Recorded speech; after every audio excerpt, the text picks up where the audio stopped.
Shri Sathyasai old age home trust, Puttaparthi, AP, India.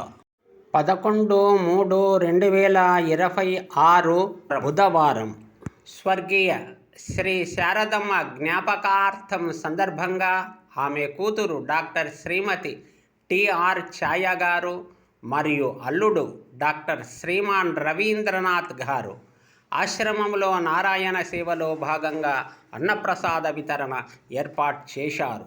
కావున భగవాన్ శ్రీ సత్యసాయి బాబా వారి అనుగ్రహముతో స్వర్గీయ శారదమ్మ గారికి పరలోక ప్రాప్తి లభిస్తూ శ్రీమతి ఛాయ గారు, రవీంద్రనాథ్ గారు, వారి కుటుంబ సభ్యులు, బంధుమిత్రులు అందరూ కూడా ఆయు ఆరోగ్య ఐశ్వర్య సుఖ శాంతి సౌఖ్యాలతో కలకాలం సుఖింతురుగాక అని ఆశ్రమవాసులు, నిర్వాహకులు మనసా వాచ కర్మన కోరుకుంటూ స్వస్తి. సాయిరాం, సాయిరాం, సాయిరాం, సాయిరాం.